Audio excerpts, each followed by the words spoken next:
Hello, Captains. The Doctor here. Welcome to another Starship review. This one is quite exciting. I am very happy to be able to show this to you.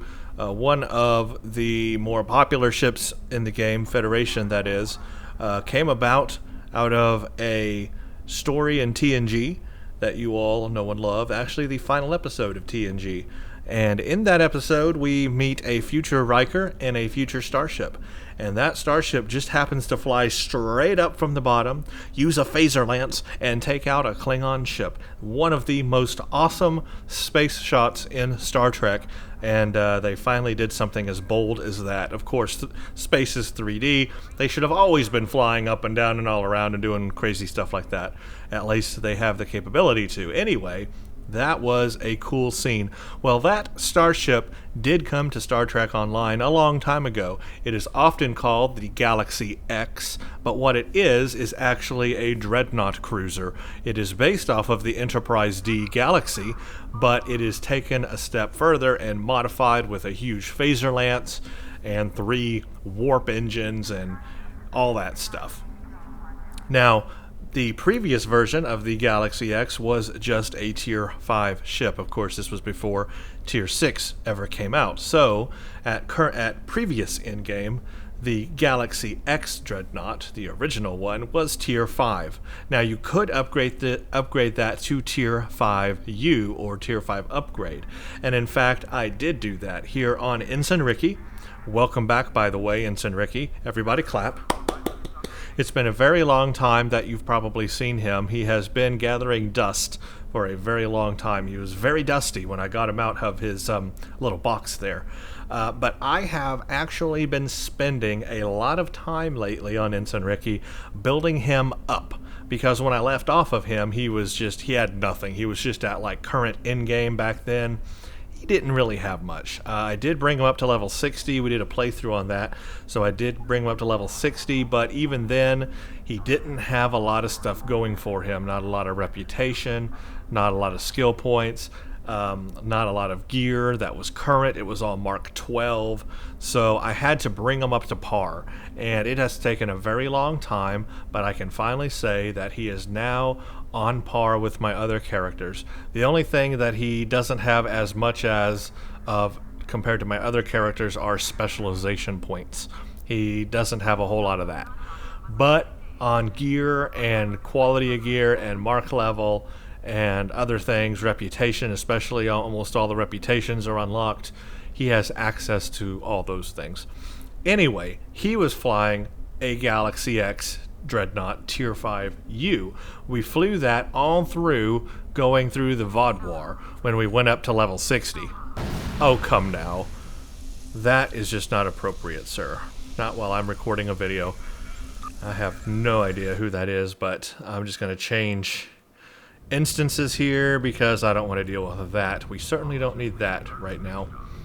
Okay, so as I was saying, he is up to par, and I am able to finally show you a current starship review with him. Before, I wasn't really able to do that, but now I am. So he was using the Tier 5U Galaxy X. Now, I really enjoyed that ship. It really allowed me to go all the way from level 50 to level 60 with not any huge problems. However, the ship can't quite live up to its name at current in-game when you take it up against things like the current Heralds, and then of course the Mirror Universe STFs and stuff like that. You need a more powerful ship. So what did Cryptic do? Well, they did what they always do. They gave us another higher version of the ship so that we can all clamor onto it and have fun with it and spend our money. And of course, that leaves us to what it actually is. Let's go down here and find it. Don't know where it will be, probably toward the bottom. Yep, Yamato class Dreadnought cruiser. That's what we get. This is the current Tier 6 Dreadnought cruiser, or Galaxy X. Call it whatever you want. It's the Tier 6 version of that. And that's what I'm reviewing today. Alright, the Tier 6 Yamato class Dreadnought cruiser was built for battle with the Federation's current enemies in mind. It was heavily influenced by the advances made in the Andromeda class exploration cruiser's design and has incorporated its state-of-the-art systems to create a truly formidable starship. The starship features a Lieutenant Commander Engineering/Command Specialist seat, so yes, you can have command powers on this ship, hooray for that. That's one thing, of course, the Tier 5U Galaxy X could not do. The Dreadnought cruiser is equipped with a massive spinal phaser lance capable of dealing heavy phaser damage. Now, the Tier 5 and Tier 5U Galaxy X also had that, so that's not new. The Dreadnought cruiser Tier 6 comes equipped with supplemental subsystem universal console. This is new with the Tier 6 version. When this console is activated, your starship's maximum subsystem power levels will be increased substantially. Incoming directed energy weapon attacks will damage the attacker, drain a small amount of the attacker's subsystem power, and drain a portion of that power back to your own subsystems. Each time an enemy attacks you with directed energy weapons, they will gain a critical drain counter. After obtaining 5 counters, all of their subsystems will be knocked offline for a short time and they will suffer a large amount of damage. This console provides a passive bonus to all subsystem power levels. So that is a drain ability. This is where flow caps. If you want to put skill in flow caps, that's going to help you here with this ship. Power transfer rate as well, probably. EPS. The console mod can be equipped only on Starfleet Dreadnought cruisers. In any console slot, you may only equip one of these mods. After achieving level 5 in the Dreadnought cruiser's Tier 6 Starship Mastery, you will unlock the Subsystem Redundancies trait.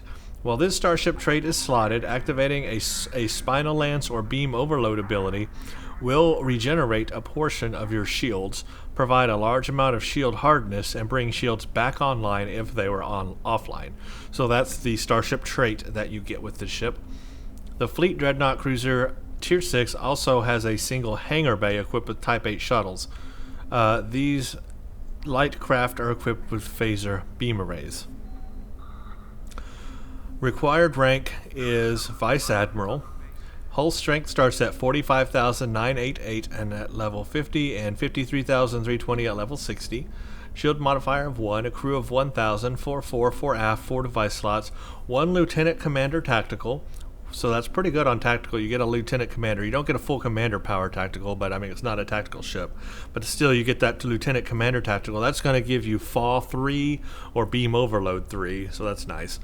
1 Lieutenant Commander Engineering or Command. You can use that as a command officer seating. 1 Commander Engineering, so very leans heavily to engineering already. You get Command Engineering powers, or Commander Engineering powers. 1 Lieutenant Science and 1 Ensign Universal, so you can use that for anything.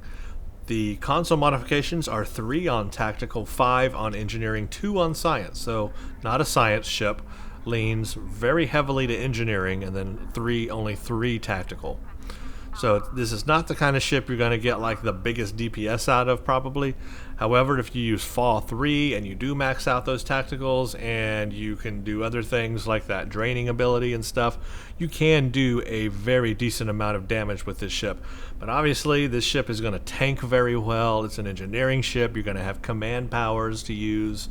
So kind of think of it like that. Now you can do a lot of damage with that phaser spinal lance. You just have to buff it correctly, of course. Base turn rate 6 degrees a second, so not a fast moving ship, but still pretty decent enough in my opinion. Impulse modifier 0.15, fraction traction 25 plus 5 to all power levels. It can load dual cannons, but why you would want to use dual cannons on a slow moving ship like this is beyond me. I would pass. Go with beams, go with FAW. This is a FAW ship, or a torpedo ship if you really want to make a torpedo ship, but even then it doesn't turn so well, so I don't know, maybe not. Definitely a FAW ship. It does have 1 hangar bay, so you get to put in some shuttles or fighters or whatever. Hangar bays loaded with Type 8 shuttle, that's the worst you can get, so I would definitely upgrade that as soon as possible. The Spinal Phaser Lance, of course, the Universal Supplemental Subsystems, and the Starship Mastery Package. I'll go over all of those, but it's rapid repairs, enhanced plating, devastating weaponry, armored hull, and subsystem redundancies. And then it has 2 cruiser command abilities, weapon system efficiency and attract fire. Now, I question why it only has 2, because this is a cruiser. It even says it in the title. Dreadnought cruiser. So why only 2 of the command arrays? I don't know. It's missing the strategic. No, it's missing. Yeah, it's missing the one where you get a little movement buff. I think it's a turn rate buff or something like that. The movement one, and then it's missing the. See, that is weapons, attract fire, movement. Oh, the shield buff. There's one that's a shield buff as well. So it's like shield healing maybe, or shield regen. I don't know. It's something to do with the shields. Anyway, it's missing that one, the movement and the shield one. Why it's missing those, I do not know, but it's missing those. So you're only going to get 2 command array abilities, weapon system efficiency and attract fire. Given that it's a cruiser, that's a bit of a disappointment. I think it should have all 4 since it is a cruiser, and cruisers are supposed to get all 4 of the command arrays. At least that's what I thought.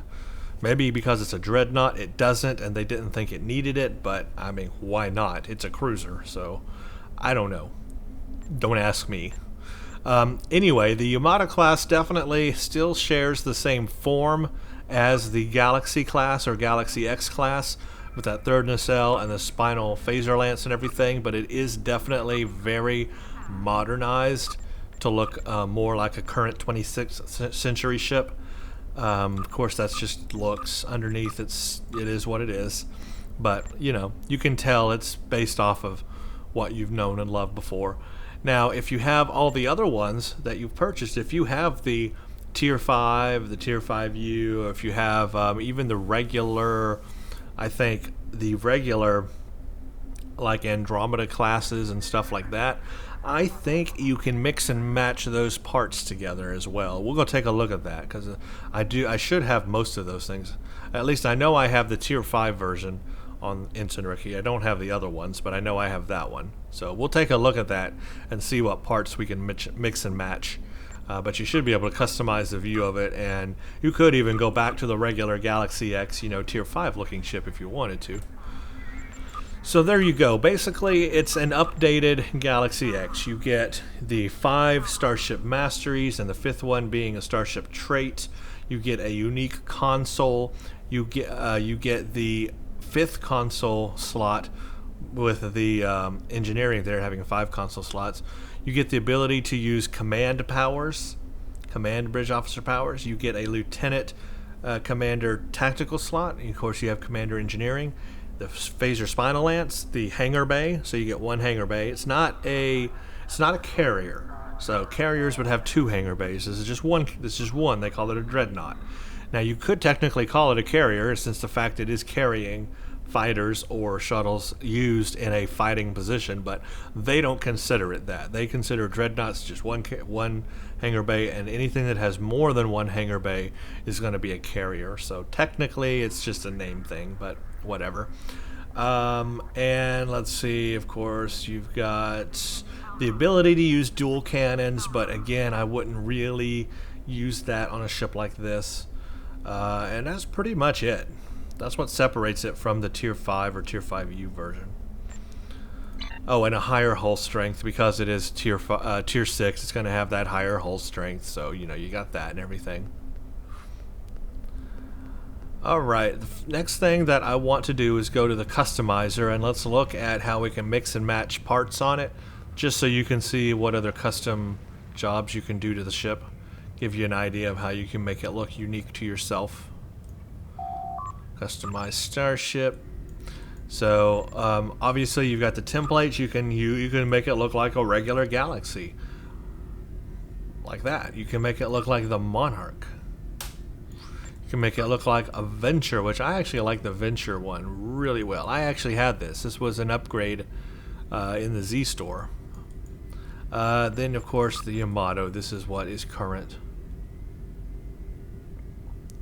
On skins, you've got type 1, 2, 3, 4, 5, 6, 7, an upgrade skin. If you've ever done a Tier 5U upgrade, you'll have an upgrade skin available. Oops, and then veteran if you're a veteran. I personally like the upgrade skin a lot. I think that's the one I have turned on. I really like that the best. It looks really good while you're flying it in space anyway. So that's the one that I use. So I use Yamato with the upgrade skin. But I mean, you know, you can, whatever you have available to you, you can try out. But here's the fun part, is where you get to design the actual parts of it, the style of it. So if you own the other ships, you'll have Galaxy, Galaxy Beta, Monarch, Venture, Yamato. And you can see how the hull changes there. Not the hull, the saucer, I mean. Galaxy saucer, Galaxy Beta, there's the Monarch saucer, there's Venture, there's Yamato. So you can change the saucer, make it look totally different that way. You can change the hull. So that's down here. Look at that. There's the Galaxy, Monarch, Venture, Yamato. Then the nacelle in the center, you can also change just the center one to a Galaxy nacelle, or a Galaxy nacelle Beta, or the Monarch nacelle, or the Venture, or the Yamato. That kind of looks alright there with that nacelle in the middle. You know, the Monarch nacelle, that's kind of cool. The left and right nacelles, you can change them. Galaxy, Galaxy Beta, Monarch, Venture, and Yamato. You've got the neck, this part here. You can change it. Galaxy, Monarch, Venture, Yamato. So that gives you totally different views there too. And then the pylons, that'll really change things here. These are forward swept, but you've got Galaxy, which is kind of way back there in the back. Galaxy Beta, you've got Monarch, which is also in the back. Venture, and then the Yamato ones really sweep forward on it. But that allows you to really change things and make the ship your own. You can do a lot of customization with it. Of course, you can add a pattern. You can change the color of the pattern. No unique bridge, so that's a shame, but it's going to use the origin bridge, so yeah, it is what that is. They have stopped doing unique bridges lately. I haven't noticed any new ships that have unique bridges. I don't know what the deal is. But really, there you go. Those are your options. If you have all those ships, you can do those things with them and really make it look pretty unique to yourself, which I like.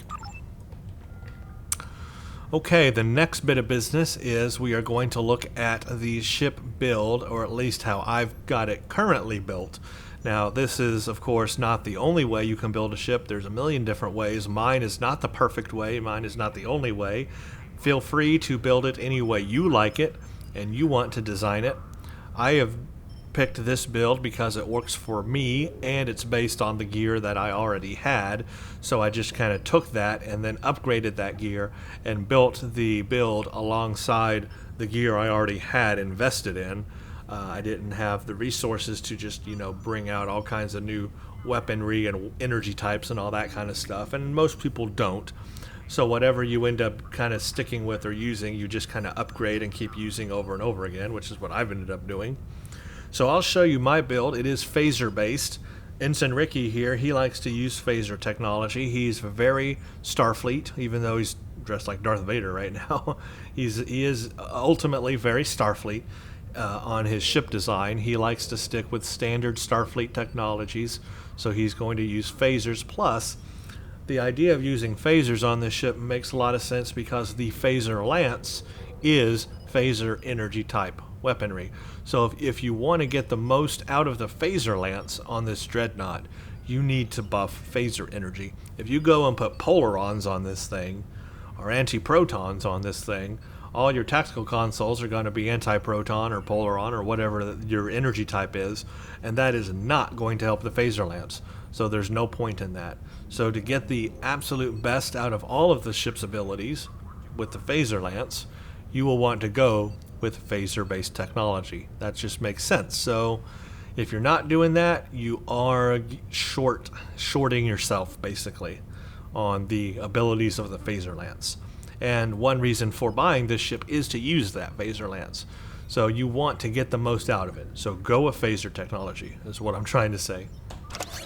Alright, here's my build. Don't get mad at me, but here's what I got. Okay, let's start with the quality and rarity of everything. I utilized this past weekend's ability to double down on tech upgrades. They were giving like bonus double 2 times the amount of upgrade points that you could get by upgrading equipment. I actually utilized that here to get Ensign Ricky up to par because he, like I said, he was way behind. But now his ship gear, as you can see, is all up to Mark 14 level, and it's all very rare. That's right. I was able to upgrade everything except for the kinetic beam. That's still excuse me, not very rare, ultra rare. The cutting beam is still very rare, but everything else is ultra rare. So I'm just one level below epic on the quality, but the mark level is all Mark 14 on everything. So that gets his gear and his ship really, really, really up to par. I'm able to do really well in the STFs with this. So again, I based everything off, I based everything off of phaser technology for this build. I have the Advanced Fleet Phaser Beam Array Mark 14 Ultra Rare. I have a dual phaser beam bank. Definitely like the dual ones. In fact, some of you will say, go ahead and replace the single one with another dual one. Yeah, I got no problem with that. The only issue is that this ship is a little slow turning, and those dual beam banks do have a narrower arc. So if you're not in the right position, then those dual beam banks don't fire or do anything for you. But if you are forward firing, yes, putting another dual beam bank would help me there, help my DPS and help everything. There's less power, there's less damage fall off with beams overall. So beams are definitely the way to go with this ship, no doubt about it. You want to build beams on this thing. But anyway, that's what I got here. And in the back, I got 3 beams. Same beams there. Now, what I've also done is I've put a new gear set on here that is also phaser based. This is part of the Quantum Phase Catalyst, part of the new new weaponry you can get from the New Dawn stuff that's been released this season. This is a Quantum Phase beam array, so it is phaser based. It is called a Quantum Phase beam array. It does less damage than the Advanced Fleet Phaser beams, even though they're both Mark 14 and both ultra rare. It does less damage, but it provides a set ability down here. You've got these set abilities. One is called Phase Transfer Optimizations, and one is called Quantum Destabilizing Beam. So in order to get those abilities, you have to have the other parts of this set on, and that includes the Phase Torpedo, the Phase Converter, and of course this weapon here, part of the phaser. Now it is blue in color when it fires, but it is phaser based, so it matches and is being buffed by my tactical consoles with everything else. And then of course I've got the Quantum Phase Torpedo that goes along with it. It's basically, it is what it says. It's a this will drain shields, I believe. Yeah, it does. It deals additional shield damage. So this is a pretty good torpedo, and it is upgraded to Ultra Rare Mark 14. And then I have the other part of that set here, which is the Quantum Phase Converter it talked about. I've also upgraded that to Mark 14 Ultra Rare. It also increases phaser damage, so this is something to keep in mind. I only have 3 tactical console slots, which are at epic quality, Mark 14, giving me the most phaser damage I can get out of my tactical slots, but I can go one further. By using this phase converter, I have now basically given myself another phaser damage increase. So it's pretty much like having 4 tactical console slots instead of 3. There you go. There is your benefit here for using phasers on this ship. I can use the 3 tactical consoles and get my full phaser damage there, and then I can use this Quantum Phase Converter and get more phaser damage there, basically giving myself, like I said, 4 tactical consoles in essence. Now it's not as much, it's 23.8%, and these are 37, so it's not as much as one of these epic Mark 14 vulnerability exploiters, but it is up there. It's giving me more than I would have without it. If I had any other energy type, I wouldn't have been able to use this one because phaser damage wouldn't have done anything. And remember, all that phaser damage is helping my phaser spinal lance as well. This also gives me a higher auxiliary power. That's going to help my defense and offense on this ship. I'm also getting an improved shield drain and energy drain. with this as well. Oh no, that's flow caps. Yeah, I'm getting better flow caps with this. Now, flow caps are important, not just for the ability that this set has, which is a destabilizing beam, I'll talk about in a second, but also for the ability of this other console. This comes with the supplemental subsystems. This is a drain, but this is like a leech. This is almost like a plasmonic leech, but not quite. It's a drain ability, and that's going to really help. So this is actually helping that ability too by giving me flow caps. So it all matches and just blends really, really well together. Now, the destabilizing beam, part of the quantum phase catalyst set, is an ability I have now. Again, not part of the Dreadnought cruiser, but part of the set I'm using. It's a destabilizing beam to foe all power subsystems. To self, you gain power. It's really cool. And you can see that particle generators and exotic damage and flow caps all go into helping that ability. So that is cool. I will show you that. That again is not part of the Dreadnought cruiser, but just part of the set I'm using.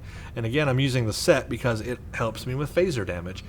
And it's a cool set anyway with this ship. I can use the destabilizing beam, and then I can hit them. I can get my power levels up higher that way, and then I can hit them with my phaser lance and do a lot of damage. Bada bing, bada boom. See how it all melds together? So cool. So anyway, that's that. Other consoles I have, of course, is the simulated module from the Borg. I got my EPS going for increased power transfer rate. That's going to be important on this ship. You want a high EPS on this ship.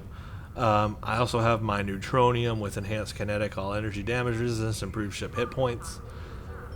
Excuse me. My science console now, I have put on one of the Crenum things. This is the temporal disentanglement suite console. This is important for one reason. It's increasing my auxiliary power setting. That's really going to help.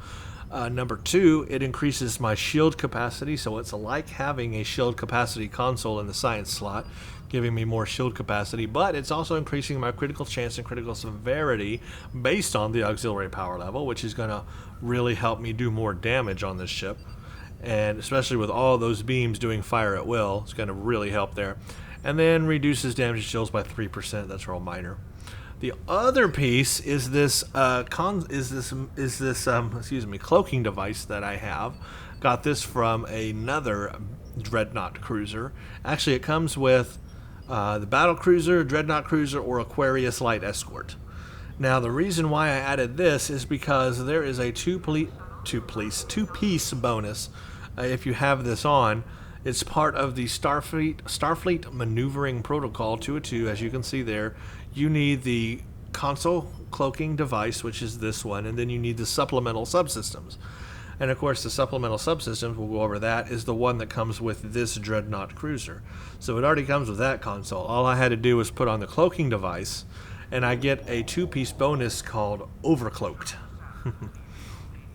No, that's Stealth Fighter, excuse me. I get a two-piece bonus called Starfleet Maneuvering Protocol. If I had another console called the Quantum Warhead Module, then I would have that thing called Overcloaked, but I don't have that on this one. What I do have is the cloaking device and supplemental subsystems to get the Set 2 bonus called Starfleet Maneuvering Protocol. So what is Starfleet Maneuvering Protocol? Well, let's find out. Starfleet Maneuvering Protocol is a +3 flight turn rate and a +3 defense. So not a ton, not a lot, but that turn rate is definitely going to help me. And then a little bit more on my defense. It's not a lot, but, I figured, why not? If I've got it, why not go ahead and put it on there, It's part of the two-piece set to the part that comes with this ship anyway. Now, if I had the Quantum Warhead Module in combination with the cloaking device, I would get a 20% recharge time reduction to cloak. After decloaking, I'd get a +1.5% crit chance bonus and critical severity bonus for a brief duration. Only if I have the Quantum Warhead Module and cloaking device together. But if I did that, then I'd have to get rid of something like my Disentanglement Suite, and I don't really want to get rid of that because I like it a lot. So I really just like this setup better. We'll leave the Warhead thing off. Now here's the unique console, of course, the supplemental subsystems. +2, by having it on the ship inherently, natively, it gives a +2 power to all subsystems. That's a passive ability that it gives. The activatable ability is the fact that it's a damage and leech power from attacker's ability. It's a leech. So you get plus 40 max all power subsistence for 20 seconds when receiving energy damage. The attacker receives electrical damage, which ignores shields. That's right, electrical damage that ignores shields. Lightning will shoot out of this ship and zap the enemy. How cool is that? My ship shoots freaking lightning, and you will see it. First, one of the things it does is like this AoE lightning. Yeah, there is an AoE lightning, literally. May not say it in the text, but there it is. You will see it. It's like boom, this huge cloud of AoE lightning. Okay, but then it can also individually shoot lightning at enemies, and you'll see that. I'm going to demonstrate it for you and show you how that works. It is awesome sauce, basically. I love the ability. The only thing that's terrible is having to wait for the cooldown on it to use it again, because really, I love it. It is a really cool ability. You can see all the damage it does. It is great. It is great. It is a good ability. Alright, so what other ships can you use it on? Any Dreadnought cruiser variant. So it can only be used on a Dreadnought cruiser. That's a shame, but still, it is what it is. Other consoles, of course, I've got a hangar bay, so what else can I do but put some elite hangars? Got these from the Fleet Starbase, of course. These are Delta Flyers. Again, look what energy type they're using, phaser arrays. They are also using transphasic torpedoes and a Tachyon Beam 3, which is what, folks? A drain ability, another drain ability. So a lot of drain on the ship, a lot of leech, flow caps, EPS. Those are things you want to focus on in your skills with this ship if you want to use it to the best of your ability. And phaser again, so you can buff that phaser lance. And just real quick, I'll go to my skills to show you that I have... Oh, I thought I had flow caps. Shoot. Okay. You know what? I did it on another character, and I thought I did it on this one. So, my bad, folks. I don't have flow caps maxed on this character. So, you're not going to see it as powerful as it could be. You're still going to see that it is useful, but if I maxed flow caps, it would be even better. And I think particle generators as well. And what's the other one? EPS, which I don't think I have.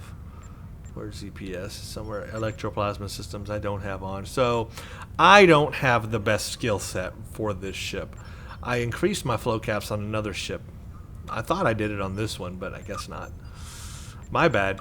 But anyway, you will want to. If you want to get the most from this ship, that's what you want to do. Flow caps, EPS, I think gravitons, particle generator, that kind of stuff, and you will do the most damage you can do. So I'm not as good as I can get it right now, but it's still good even without that, as you're about to see. It's not terrible. Alright, now we got the mastery unlocks. I'm actually going to go over that in space so we see the real numbers, but I'll go over all the mastery unlocks in space. The stations, here we go. So this thing has a lieutenant commander tactical station, which I am using for Fall 3. I got Torp High Yield 2 and a Beam Overload 1. Those are going to help me with the Starship trait, the Fall 3 and the Beam Overload. You'll see how that goes hand in hand with the trait. I am also using the Universal Ensign for Tactical Team 1. Now, it has a Lieutenant Commander Engineering slot, but you can use this as a Command Bridge Officer slot. So feel free to put Command Bridge Officer if you have one. Ensign Ricky, unfortunately, has no Command Bridge Officers, so I can't do that yet. I need to upgrade one to Command and put powers on them and stuff like that, but I don't have that right now, so I'm just using engineering abilities. But you could use command abilities if you wanted. Now, what command abilities are available to you? I was hoping, I guess it won't show me what they are unless I upgrade one to command, so I can't do that. Well, there's a lot of good command abilities out there, and just know this ship can do it if you choose to. Otherwise, that's what I've got on here. Not the complete best build you could ever make in the world, but good enough for demonstration today. What else? As far as traits go, where's my... thing. As far as traits go, under starship traits, well, this is my first tier 6 starship on Ensign Ricky, so the only trait I have active is the subsystem redundancies from this ship. And then, of course, I have predictive algorithms from the intelligence officer specialization one. As you can see, they're not all unlocked yet. That's as far as I am on Ensign Ricky right there. That's it. So I got a long ways to go on specialization points for him. Okay, the next thing to do is to go into space, and let's take a look at this ship in space. See what my powers are and how everything works in the console, and yeah, wonderful stuff here. Let's look at the mastery first, because this is what you're going to unlock as you get this ship. The first mastery is a rapid repairs. It regenerates 1097 hull, 1.25% of your current max every 3 seconds in space. Twice the amount is regenerated out of combat. So basically regenerates your hull pretty fast, or faster than it would normally. The trait 2 is an all energy and radiation damage resistance. Again, this ship is a tanking ship. It's built for that. It's made for that. So they want to increase your damage resistance even more than other ships. Number 3, you're going to get a critical chance increase to help you do some more critical hits. The 4th unlock is a flat out hull hit points unlock. That's going to increase your hull strength, again, make it a tougher ship. Then, of course, we come to the trait, subsystem redundancies. This is a shield hardness, shield regeneration, shield repair when using beam overload or lance abilities. You gain a 1,778 shield regeneration for each facing shield, and it repairs disabled shields, and it reduces damage to shields by 25% for 10 seconds. But you have to use like beam overload or the phaser lance, and I think FAW as well. Does FAW affect it? Let's look at it a little closer here under Starship Traits.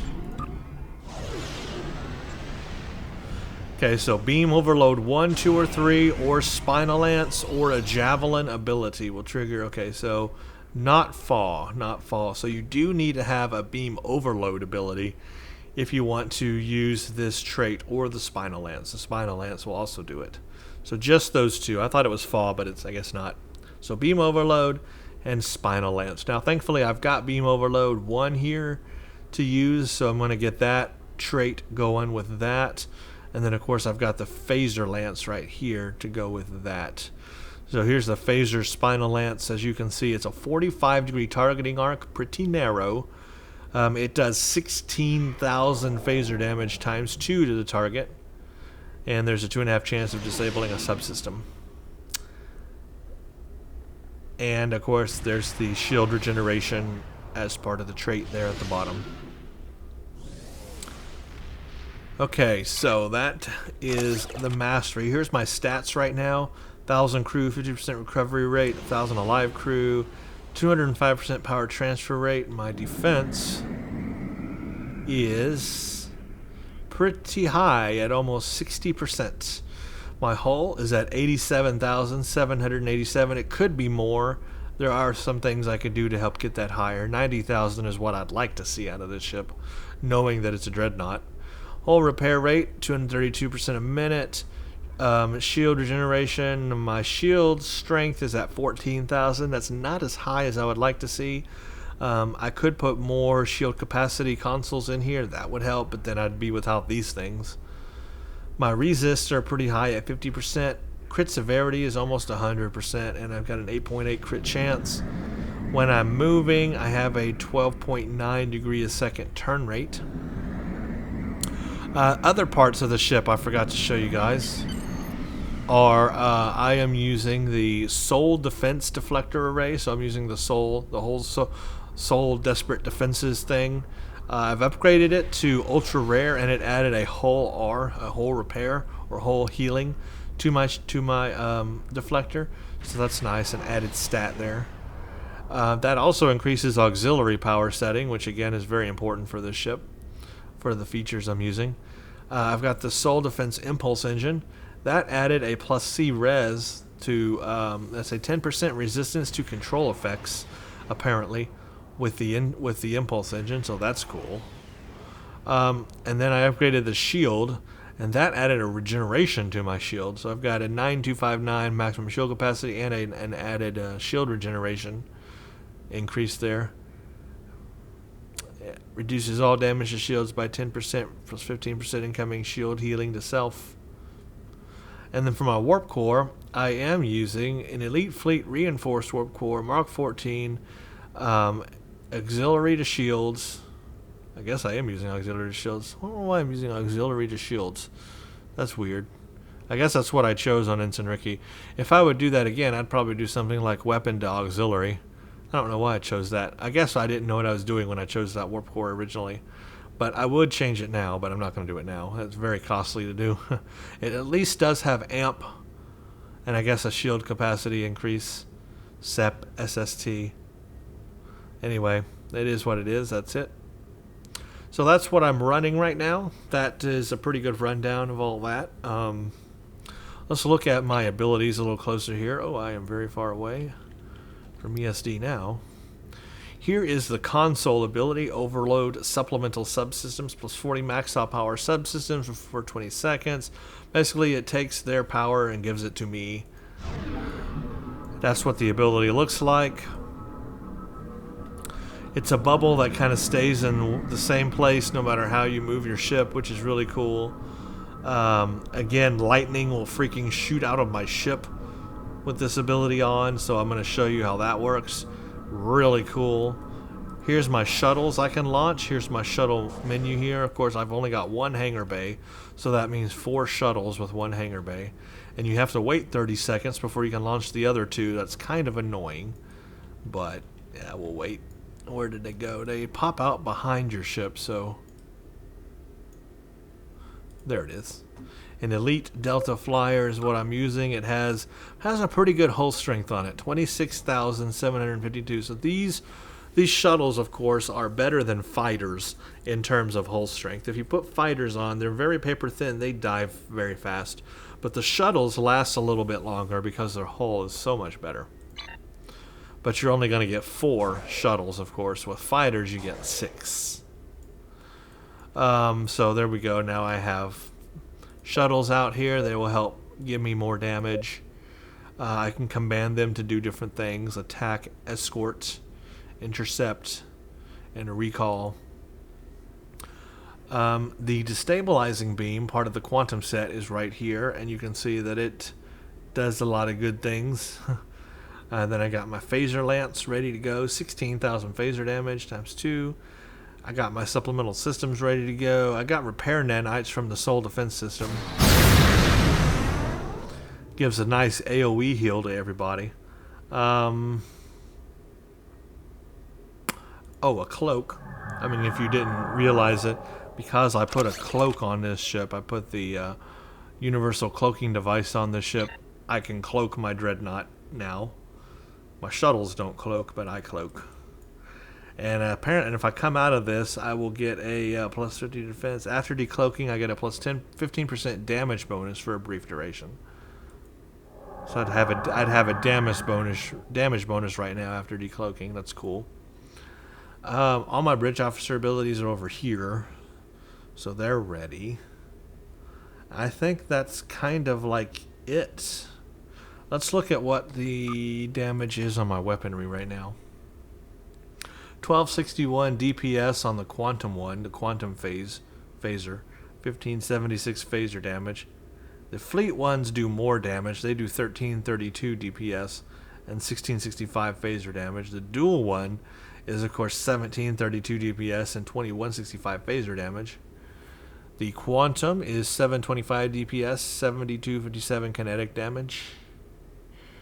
My kinetic cutting beam is doing a pretty high DPS, 1528 and 1910 kinetic damage. So that's what's coming off of this ship. I had it parsed in an ISA, and I am hitting at 20k DPS out of this ship currently. So 20k, it's a 20k ship in the current build. It could be better. There's more things I could do, but don't have the resources or time right now. I am getting an increase to my offensive Nukara trait. plus 3.5 all damage and accuracy, and then a defense bonus from the defense part of it as well. And that's pretty much it. I mean, it's ready to take this thing. We're ready to take this thing into battle and see what she's made of. So I am ready. So what I'll do now is I'll pause the video and get some things started up. I want to do an ISA. I want to do a CPA. I want to do a GGA. I'll do a couple of those big STFs that are pretty hard on this ship and show you how good it is.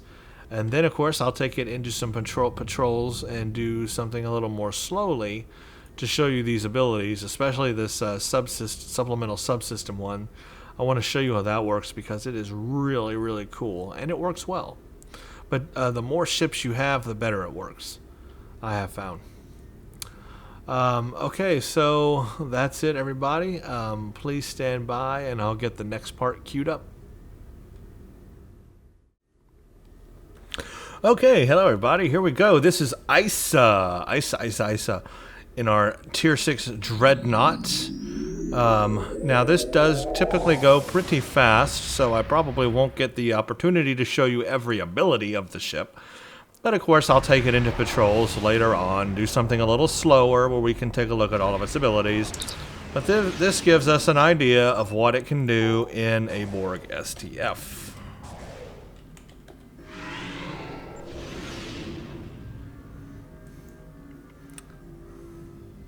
So I launched my pets, but I gotta wait 30 seconds before I can launch the other two. That part takes a little bit of time and kind of, I know, frustrates some people having to wait for that. So that part kind of sucks, but if you want to get the most out of the ship, then you want to be doing that. 4, 3, 2, 1. There we go. Now my pets are ready. Now I am ready. And 3, 2, 1, go.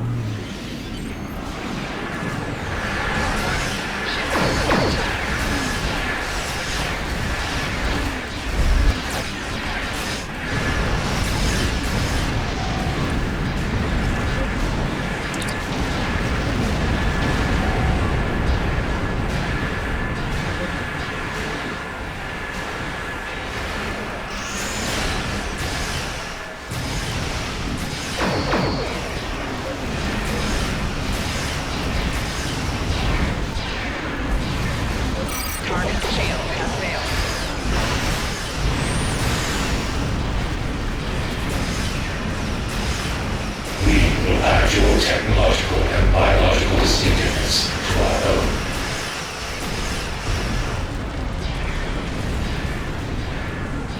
Wow.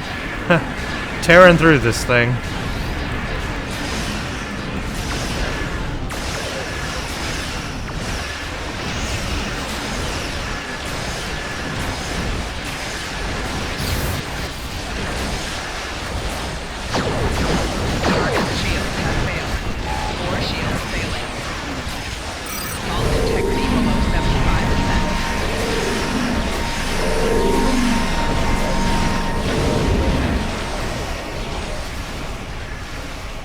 Yeah, not a problem.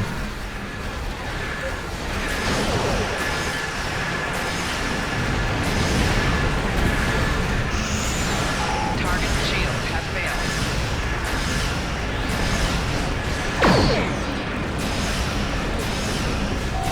Four shields failing. Rear shields failing. Right shields failing. Left shields failing. Hull integrity below 50%. It'll be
Alright, electricity time.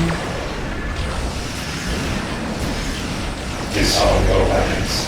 You will escort us to your own world, where we will begin assimilating your culture and technology.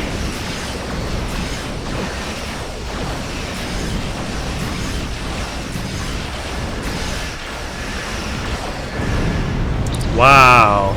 That was pretty good. Pretty good run there. Now, that's a pretty good showing of ISA. Naturally, that goes so fast. I did not get a chance to show you guys all my powers. In fact, I waited to use the supplemental subsystems a little too long there at the end, and we really didn't get to see the lightning abilities of it. So stand by for that. I'll use it in the subsequent STFs and patrols.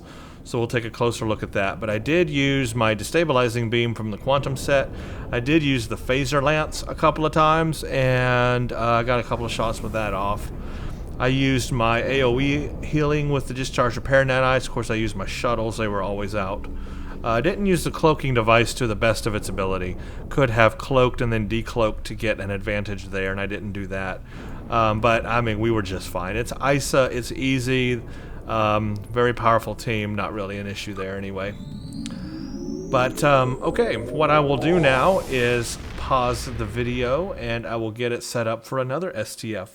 So stand by.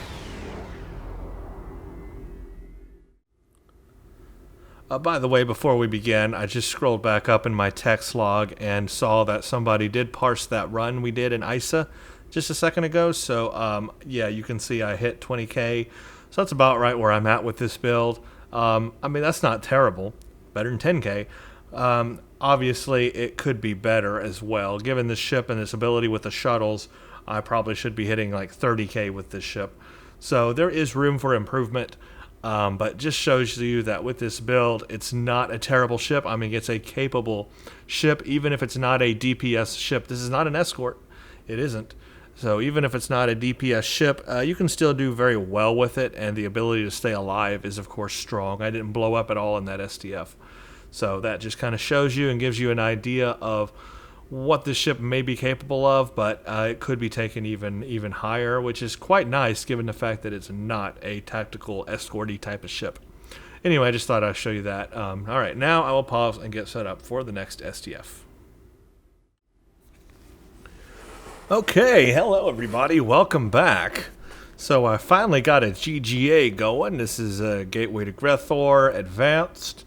This will be a good test against the Heralds. So we will see how our ship can do against that in-game content. I think it will do quite well.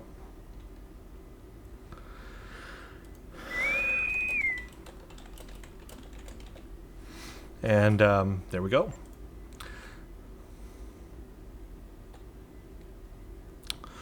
I like that view, by the way. The sun there behind the ship shining through. That was a great view.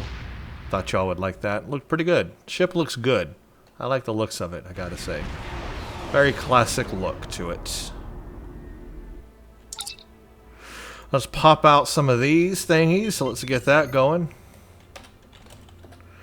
And this time I am going to go ahead and cloak to get the most out of it. Now, I think I'll pop my next set once we actually get there.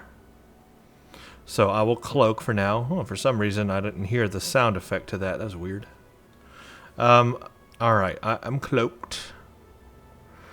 And away we go. In 10 seconds. I'll uncloak when we get there. I'll pop me some more flyers and buffer up and have at it.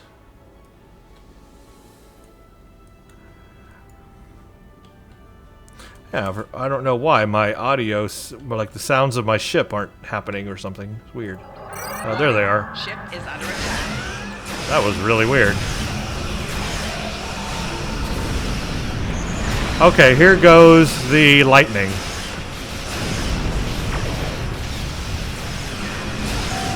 Ah, there it is. Isn't that awesome, folks? Herald reinforcements are inbound.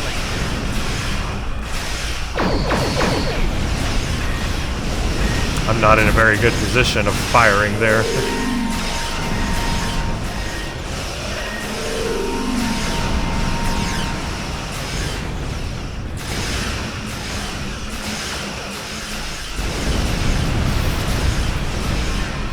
Whoa, everybody died. Shields have failed. Not good. 4 shields failing. Hull integrity below 75%.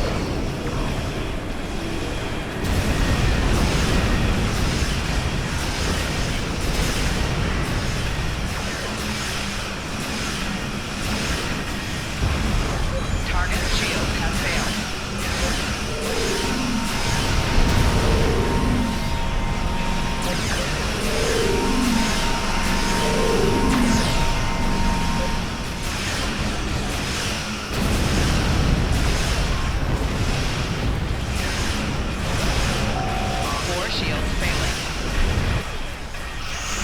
The starbase is secure. Took a little longer than usual, but not too terrible. The we got- shipyard is secure. Okay, we got both sides done in the time limit, so that's good. I will do left station, and hopefully someone will go left planet.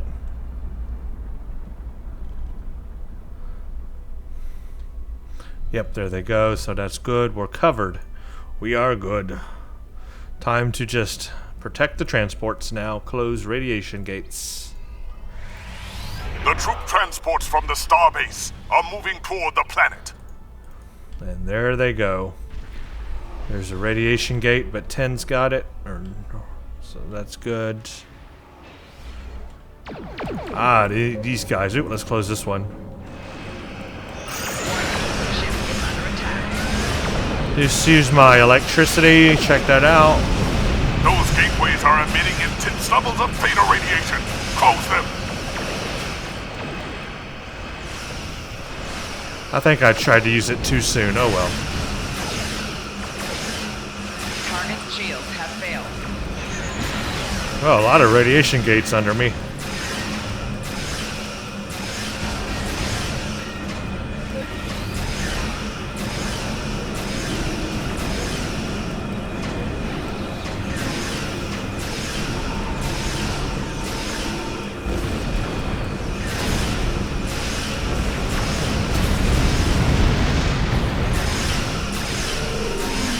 The troop transports I'm from getting the a lot of starbase radiation are gates. moving toward the planet. Target shields have failed.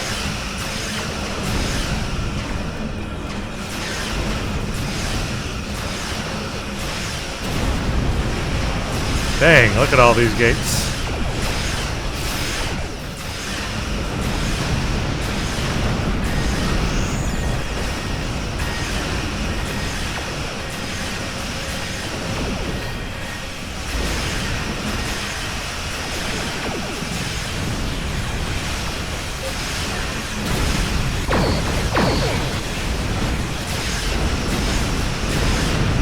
The troop transports from the starbase are moving toward the planet.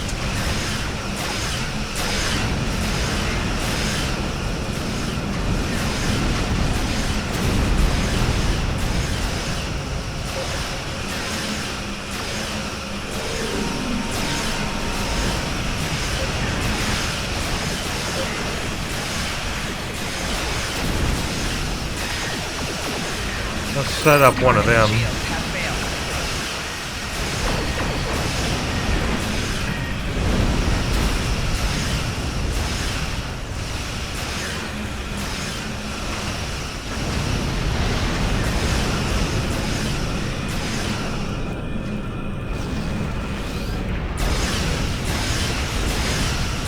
Okay, we're good. The troop transports from the starbase are moving toward the planet. Target shields have failed. Let me do another electricity and show you guys that again. I just want to show you. Ah, there we go. I think I hit him with something. You know, they're the electricity bolts. You'll see them hit them. There it goes. Another one, another one.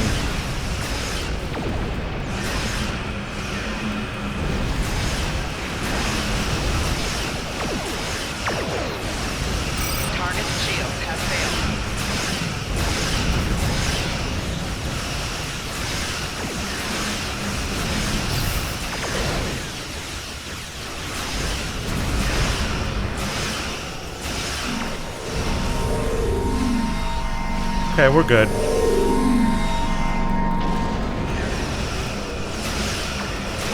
The troop transports from the starbase are moving toward the planet.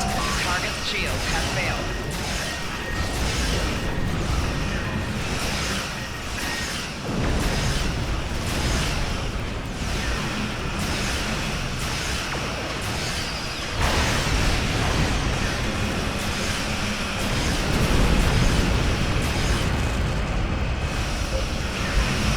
Target's shield has failed.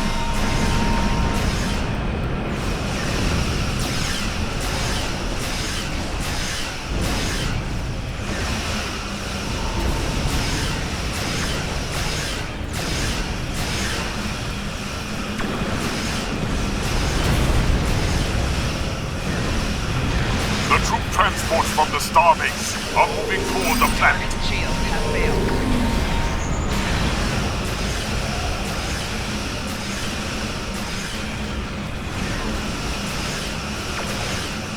Whoa, that one opened up right on me.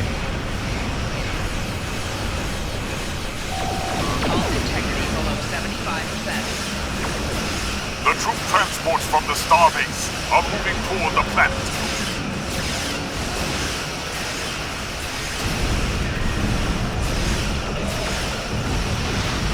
Target's shield has failed.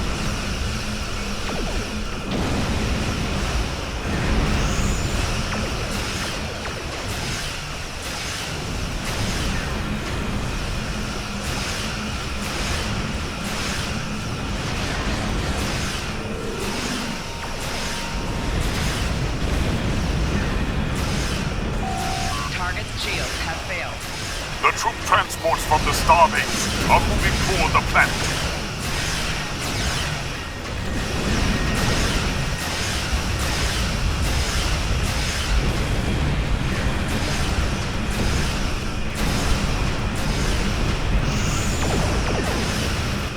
Target's shield has failed.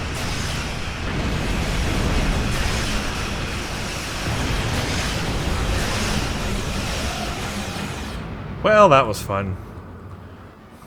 Next part coming up. Pop out some more of these things. Let's get in position.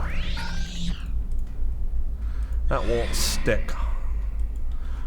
And let's cloak. And we'll decloak here and get our bonus.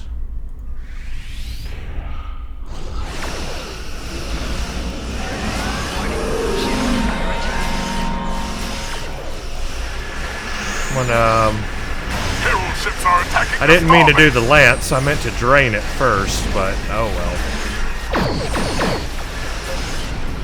Target's shield has failed.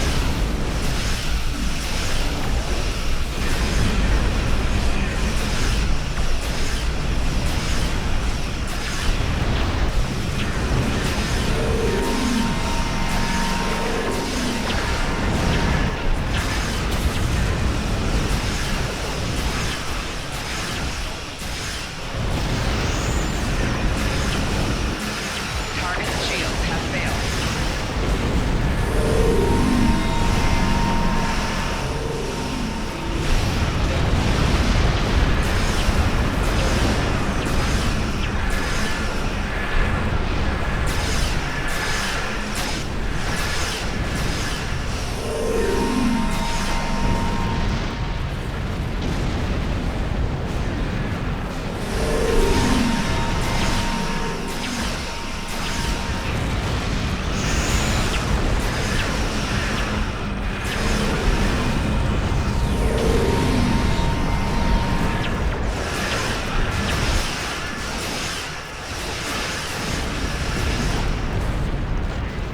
Well, we succeeded.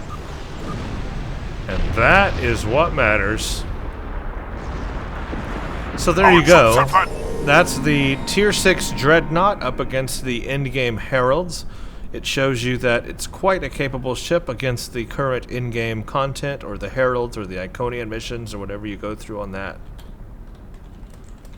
So quite up to the task on that content. The next thing I want to do is take it through a CPA. That's going to test it against the mirror universe content, which can be very, very difficult. That's the most current stuff right now, so I'll take it through a Counterpoint Advanced, and that'll be another test of its mettle.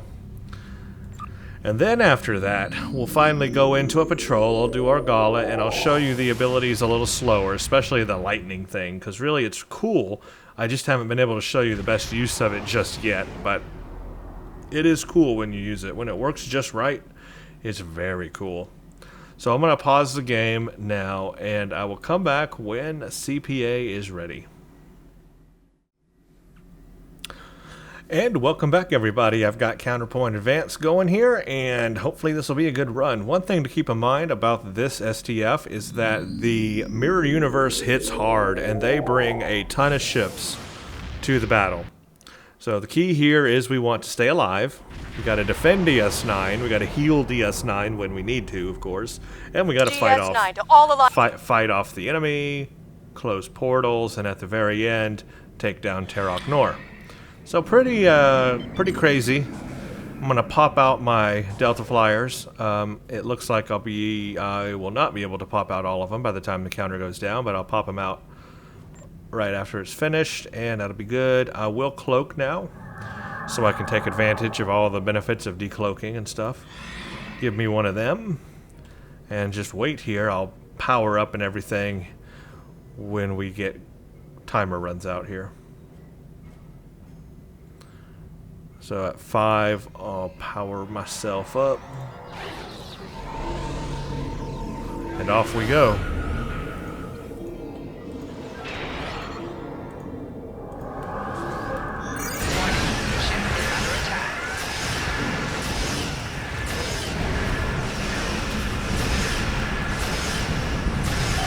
Target shields have failed. 4 shields failing. Hull integrity below 50%. Ooh, buddy, we're already pulling it hard here.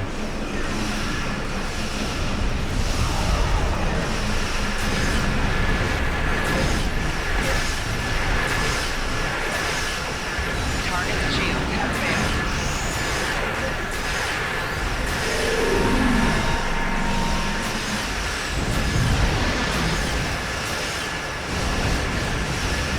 Hull integrity below 75%.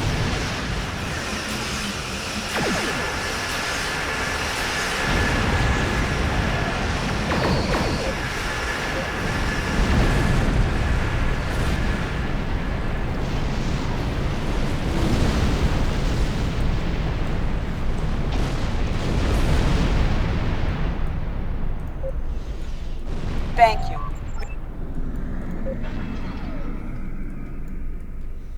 Portals shall be next.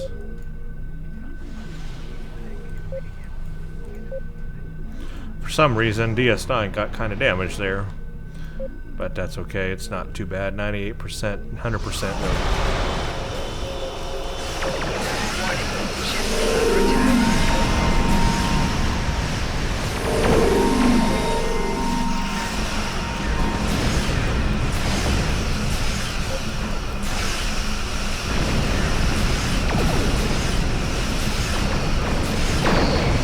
Right shield failing. Hull integrity below 75%. Target shields have failed.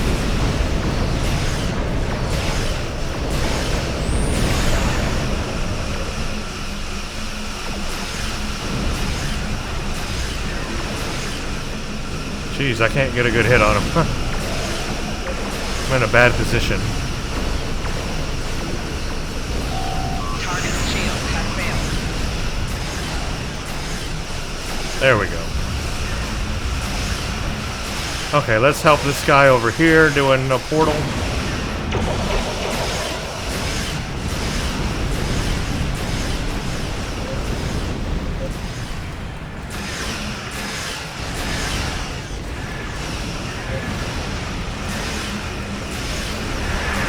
Target shields have failed. Hey, we got 5 portals already. Cool.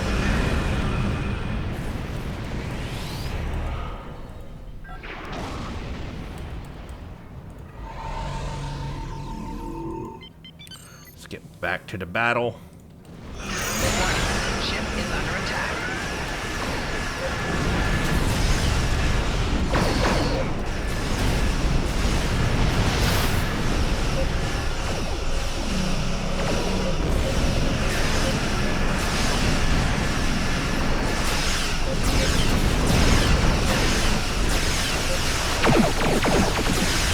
Electricity time. Target shield. Oh yeah, there's that electricity. Love it. Right shield failing. Oh crap, gonna die, gonna die, gonna die, gonna die. Integrity below 25%. Not gonna die. Saved myself at the last minute. Close call that was. Okay, gonna die now. No, still gonna live. No, gonna die.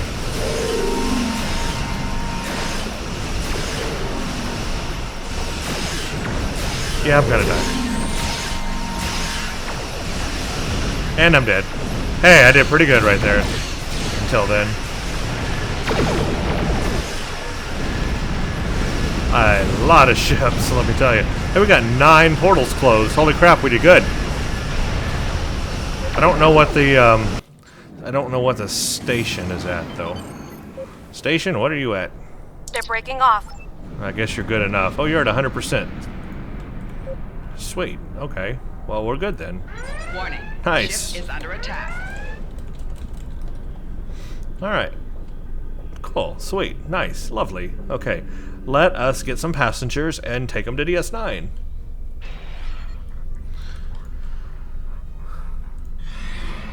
I can get my passengers and then cloak. And then take them to DS9. Surrender to the Terran Empire! So I can beam up the assault team. Watch this. Warning. Ship is under Cloak. attack. I didn't cloak. Why didn't I cloak? Oh, I guess I'm being fired on. Lower your Well, that doesn't help. defenses. And surrender!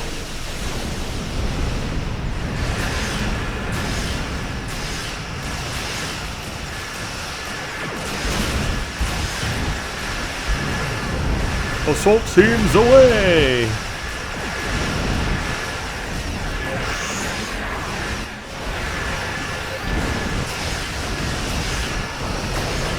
Target shield has failed. Oh crap, I missed my lance. Ah, I'm stuck in a pillar. Get me out of here. I'm stuck. And the Terran Empire will. There we go. Got me another passenger. DS9, you're okay enough. There you go, now you're Ship better. is under attack. Okay, let's get to DS9 and deliver our package. You are fools to oppose us.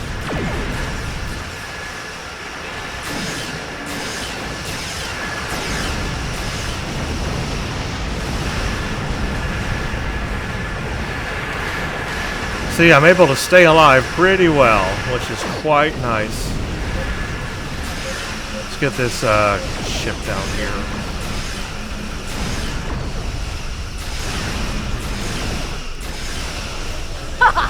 We've conquered everyone else in our reality. Yours will fall. Target's shields have failed.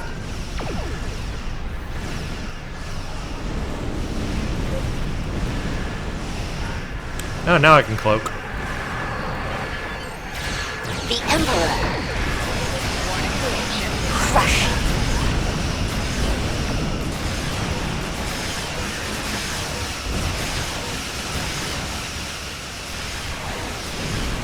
There, let's do a drain on you. Oh yeah. Oh, yeah. That's good. Good stuff right there.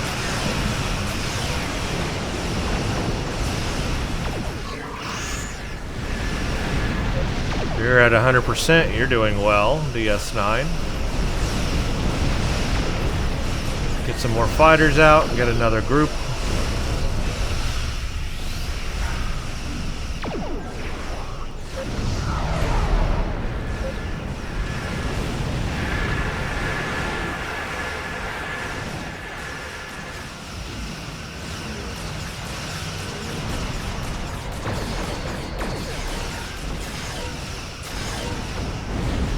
Okay, she's at 40.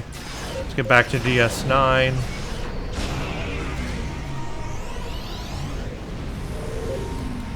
take care of these things. Target's shields have failed.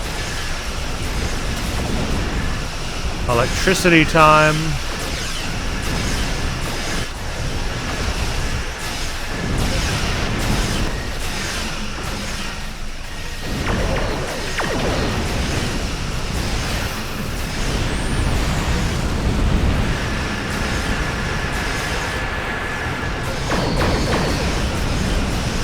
Rear shield failing. Left shield failing. Hull integrity below 50%. Target's shields have failed. Hull integrity below 25%.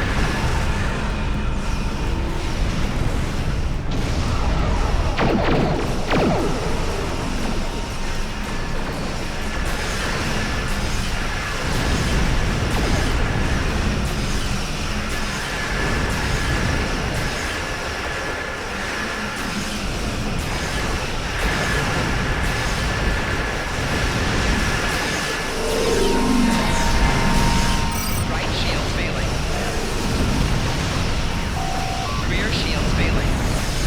Crap, gonna die. Hull integrity below 25%. Rear shield failing.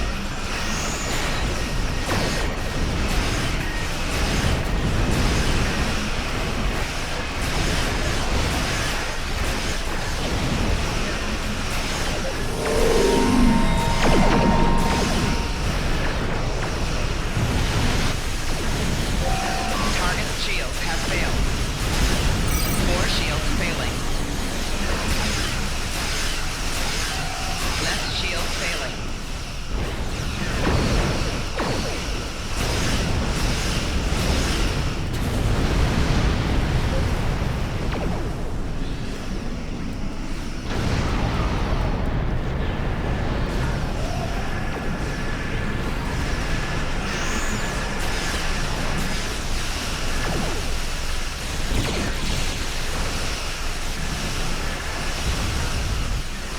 Target's shields have failed.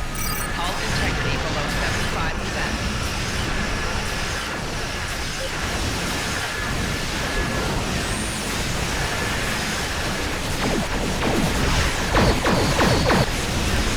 Now that was a successful spinal lance. Lightning, lightning everywhere, yay! Shields have failed.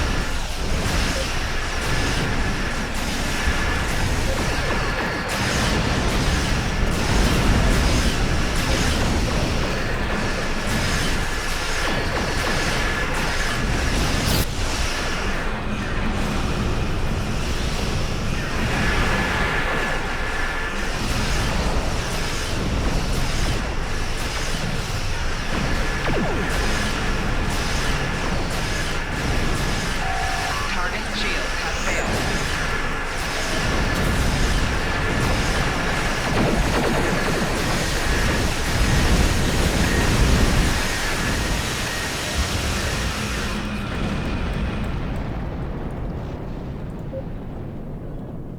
Yes, that's awesome.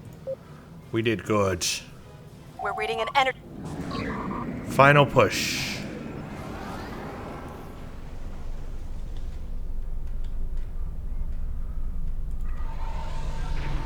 Our reinforcements will put you in your place. Okay. Time for the final battle. The final Ship is under battle. attack. Want more shuttles. Come on, shuttles. Target's shields Take out the have temporal failed. dreadnought. My nemesis.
We did it.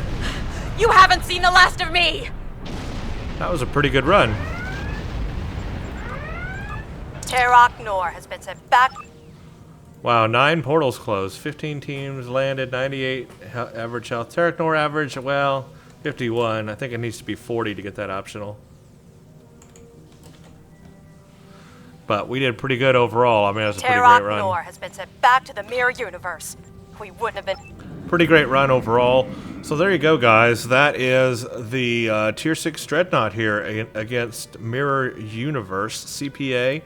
It's a very good test of whether this is a good ship or not, because this is a very, very intense STF. It kills ships fast if you're not very good or don't have a very tanky ship. It can kill you very quickly, and I did die once or twice, I guess once, but I was able to heal pretty well the rest of the time. And did a pretty good overall job. This ship is really good for taking the assault teams over to Terok Nor, because you're able to bring them on board and get over to Terok Nor, drop them off, and bring them back. Tanks that very well. Plus, you can engage a cloaking device if you have that, of course, and cloak your way over. Otherwise, it's just a very good ship. Very good STF to try this out in. I think our next thing here, our last thing, is now to go and do a patrol. We'll do our gala, just so I can show you the features a little more slowly than what an STF can show. We can hone in a little closer on what these things do. So let's go to the Delta Quadrant. Where are you, Delta Quadrant? You're over here. We'll go Argala, and I will show you, one of the first things I want to show you is that subsystem stuff, because it really is cool, and when it's used right, it is really awesome. Probably one of my most favorite abilities of this ship is that. And then the second ability is the Phaser Lance. The Phaser Lance can be powerful when used right. Here's the thing about the Phaser Lance. If you use it at the wrong time, it's not that great. And the wrong time is when ships have their shields up. Shields really bring down the impact of that Phaser Lance. So if you can get a shield facing down on the enemy first and then fire the lance, so it's just hitting their hull, that's where you're going to do the most damage. You can take an enemy, cut them down in half with that thing. But yeah, the big thing there is just that shields can really deflect a lot of its ability. So you got to hit it at the right time, bring down their shields, and then hit the Phaser Lance. I sometimes miss the opportunity, the right opportunity, and hit it with their shields up, and don't do much. Okay, let's take out this group, and I'll do it on the next group, because it's better with a huge group. Oh, Malons, huh? Okay. Target shield has failed.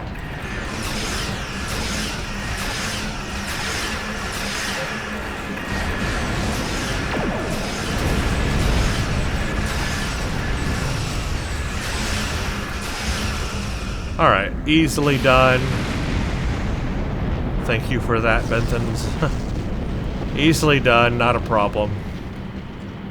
Let's take this next group, which will be larger, and I'm not even using my shuttles. Note, I'm not even going to use my shuttles right now. I am just going to show you this ability right now.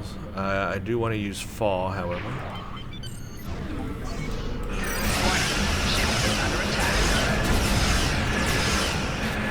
You can see the little lightning hitting them. There's that.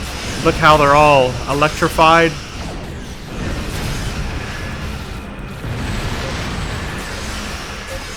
And then it'll individually hit them with lightning. There goes another one. Awesome.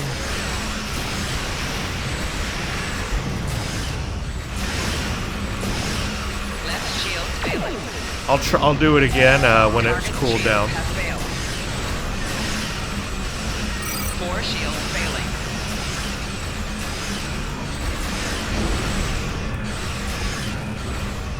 So while that's cooling down, I'll spin around and I'll do a, first we'll do a drain here like this. Watch when I get the shield facing down, watch this. I didn't get a great hit, but look at that. I did get a pretty decent hit, but I could have done better. That was an okay hit, but I know I can do better than that.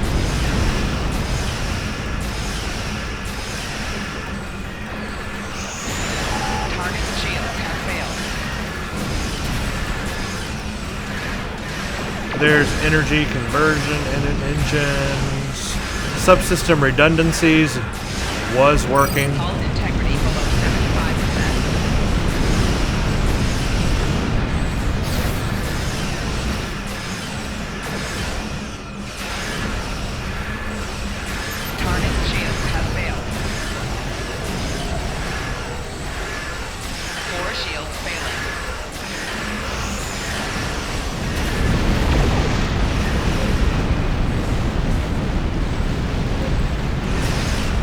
Right shields failing. Target shields have failed. 4 shields failing.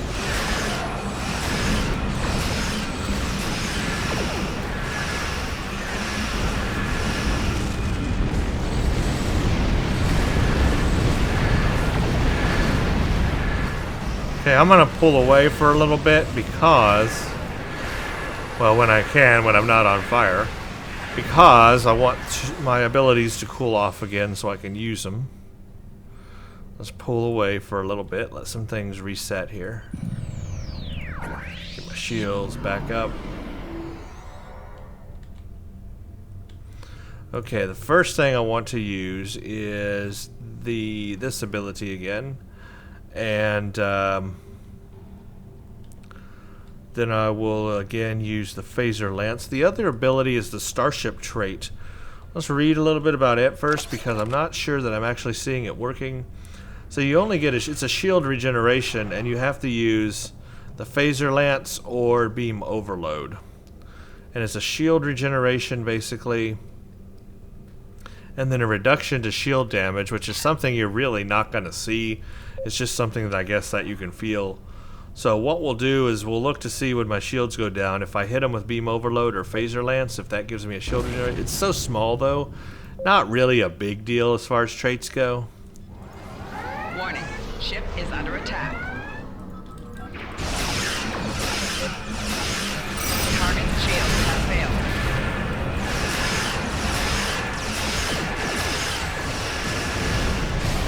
That lightning stuff though is great. 4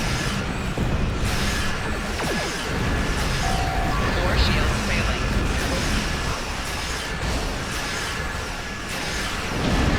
Doing a beam overload now.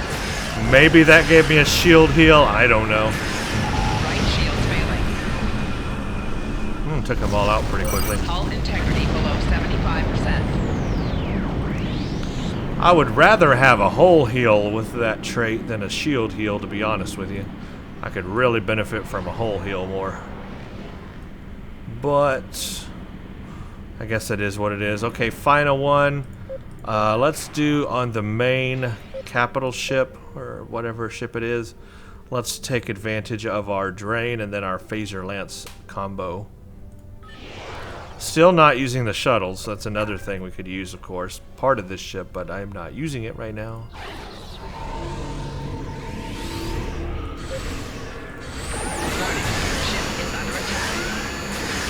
Let's get his shield facing down. Come on, shield facing. There we go. Hit him. There you go. Brought him down quite a bit doing that. Now let's bring out the shuttles. 4 shields failing.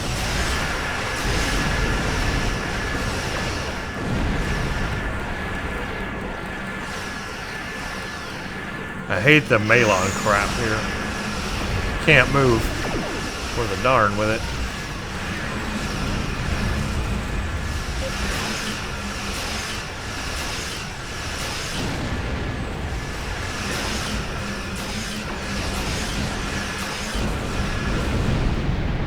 There you go. Pretty simple, pretty easy.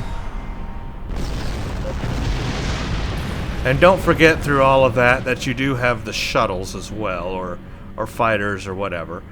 So you have that option, which gives you a little more ability and things to do there. So don't forget about that. That makes this ship unique. It's a pretty good feature that it has a hangar bay. So you're not going to get as many fighters as a carrier would, but you're still going to be able to. You got many options you can use. Like if you go here, you can go to hangar pets. You can put the ones you can put on here is I think you can put You can put Delta Flyers. You can put Danube runabouts, Type 10 shuttles, Type 8 shuttles. I think you can put the Peregrine fighters as well. So those are kind of your options there. Basically the Federation shuttles and fighters you can put on here. And of course you can go to your fleet starbase and put the better quality of those there. But you've got a few options, more than a few, with this ship as far as what you can put in the hangar bay. You can't. I don't think you can put the alien ones, like you can't put the Cation Stalker fighters, or the Jem'Hadar, or the Voth, or Zendia, or all that. But you can put the Federation ones on here. So you got, you know, the Danube runabouts. They're pretty tough. The Delta Flyers, I like them the best. Or of course you can put fighters, which is Peregrine fighters. But yeah, that gives you an option there, something a little different than most cruisers, because cruisers don't have hangar bays, but this one does because it's a Dreadnought. So that's something to keep in mind. It gives you a little extra for this type of ship, and at in-game, having that extra firepower is really helpful with the current content. Heralds, Iconians, Mirror Universe, whatever is to come in New Dawn, probably, all very good. Otherwise, the one feature I really don't find as useful, to be honest with you, is the fifth starship trait, the fifth starship trait here, system redundancies. Sounds cool on paper, but it is such a minor shield regeneration. It's only 1779. That's not very much, especially when all your shields are down. It can go real quick. I would have rather had that be a hull heal. I end up having a lot more damage to my hull, even through the shields I was finding with the heralds and other stuff. So and especially with the Mirror Universe, so I would almost rather have that be a hull heal than a shield heal. The other ability that's quite nice on it, however, is it reduces damage to shields by 25% for 10 seconds. That's cool. I like that ability. I say keep that. However, I didn't really notice it working much. I mean, sure, I was using beam overload and the phaser lance a lot, but I didn't really feel like I was being benefited by that trait when I used those abilities. So it's kind of not the best starship ability. I wouldn't buy this ship just to get that starship trait. You know what I'm saying? If it was a hull heal, maybe it would be a little more appealing, but as it is, that starship trait is lackluster. What is not lackluster, however, is the console here, the overload supplemental subsystems. This is great. Of course, it only works on Dreadnought cruisers, but hey, it's an awesome console, and it's good. So if you're using this ship, you know, you want to use that console ability, that's great. Definitely worth it for that. The phaser lance, also very useful. I really wasn't using it in the best way possible, but when used in the best way possible and buffed in the right way, the phaser lance can be very powerful. I mean, very powerful. You just have to make sure you're using it in the right way. Again, you have to use it when their shields are down. If you use it while their shields are up, it's not going to do much. So wait for their shields are down, and then it will take out a very big chunk of their hull. It is very cool. And then if you can combine it with this drain ability from the Quantum set, the stabilizing beam, it's an awesome combination because you hit them with the beam, their shields go down, you hit them with the phaser lance. It's a really good combination. If you really wanted to do it even faster, add Tachyon beam. It would go right in hand with this build because it's basically a drain build. Now remember, I said my build is not exactly 100% the best because I don't have the right skill points in the right places for this. I should have flow caps, I should have EPS, and maybe the particle gens. I don't have that. So if I had that, this would be even more powerful than it is now. So like I said, I'm about 20k now, but that could probably be improved by quite a bit just by changing my skill points around. So you put them in the right places and you use the right powers to help with that. You could do a lot of damage with this ship. It is capable of a lot of damage. It is also capable of a lot of tanking. You can build it that way too. You can take a lot of damage and make a very good tanking ship. In CPA, that was a very good test of its ability to stay alive, and I think I did quite well. So it's a great ship for that too. So what I like about it is, oh, by the way, I don't think I've shown you the turn rate on it. So I'll just keep the camera still and turn. You can see how slow it turns, even with all the buffs I have. Still pretty slow. This is why you don't want to put dual cannons on a ship like this. With that kind of turn rate, no. Just know. This is a beam ship, so you want to go with FAW. FAW 3 would be best. FAW 3, beams, you'll be happy with this ship. Phasers, because you want to buff the phaser lance in addition to your main weaponry, and that will start you off on a good build. That's how you want to start this ship. Do I like this ship? Is it worth the money? Absolutely, positively, yes. I liked the Galaxy X when it was first released. I liked the the newer Z-Store version that was released, like a updated version. I've liked all the Galaxy cruisers anyway, and the Andromeda. And then, of course, now we have this, the Yamato Tier 6 version, and it is a worthy upgrade to the Tier 5U version and Tier 5 version. Ensign Ricky will definitely continue to use this ship. It is the best ship for him. He wants to fly Starfleet only, Starfleet ships, and this is pretty much the best Starfleet cruiser, Dreadnought cruiser that they have right now. Even better than the carrier, because that's a carrier, the Jupiter, I think. That's a carrier anyway. It's not a cruiser or a Dreadnought cruiser. Totally different thing. So I think Ensign Ricky really is going to like this ship and keep using this ship. I think it's good. I think he likes it. So there you go, folks. That's the Yamato Tier 6. Let me know in the comments if you're flying this ship and what you think of it. Is it worth the money to you, and what kind of build do you have? Thank you all for watching this review of the Tier 6 Dreadnought Cruiser Yamato. Hope you all enjoyed it. Please stay tuned for the next one.